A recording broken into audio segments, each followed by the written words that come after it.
অমর সব কিছু মিলিয়েছে আমাকে পাগল করে তুলেছে।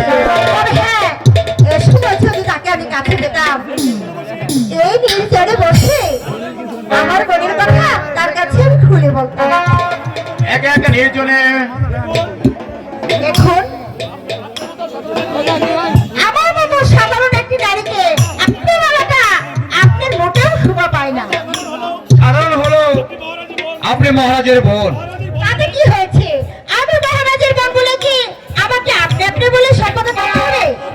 তবে আমি যে এক অবলা নারী, আপনি পুরুষ হয়ে সেটা বুঝতে পারছেন না। পুরুষ বলেই তো নারীর মর্যাদা দেওয়া পুরুষের কর্তব্য। বুঝেছি, সেজন্য বুঝি আপনি সেদিন আমাকে বাঁচিয়েছেন। সেদিন আমাকে বাঁচিয়ে আজ কেন বলো দূরে সরিয়ে দিতে? না ছবি, সেদিন যা আমার কর্তব্য ছিল আমি তাই করেছি। কারণ আমাদের সামনে একটি ঘৃণ্য পশু নারীর ইজ্জত নিয়ে ছিনিমিনি খেলবো আর আমরা নীরবে সহ্য করব আর কি কোনো প্রতিবাদ করবো না? সত্যি সেদিন যদি আপনি আমাকে না বাঁচাতে, ওই শয়তানটা আমার যে কি গতি করতো আমি ভাবতেই পারছি না। বলুন, সেই দিন শুট করার সুযোগ আপনি আমাকে দেবেন তো? বলুন। এইসব কথা বলে আমাকে লজ্জা দিবেন না। কথাটা কিন্তু তা নয়। মানে কথাটা হচ্ছে, বলুন, এইভাবে আমাকে আপনি দূরে কেন সরিয়ে দিচ্ছেন? তাহলে আপনি হ্যাঁ, আবার বলুন, আবার বলুন, আমি শুনতে চাই। ঠিক আছে, ঠিক আছে।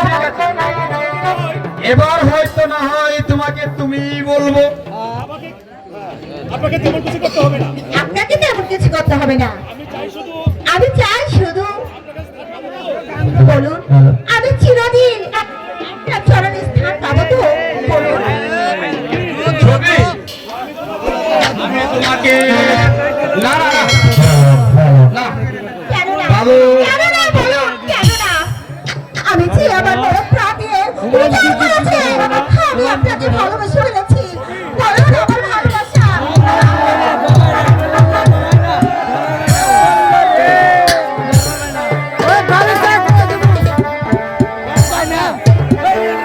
এক বিন্দু ভালোবাসা এক সিন্ধু হৃদয়।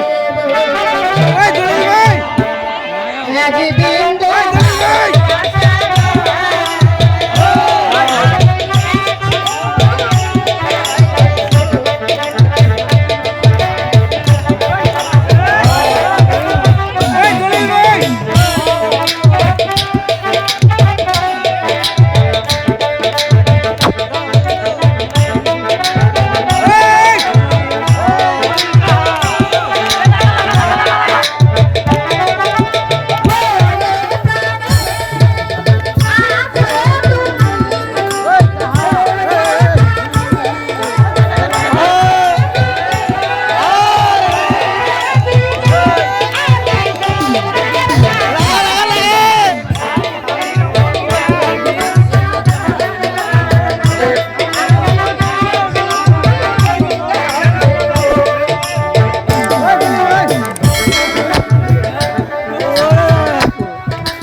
সত্যি সত্যি তুমি আমাকে ভালোবাসো তো?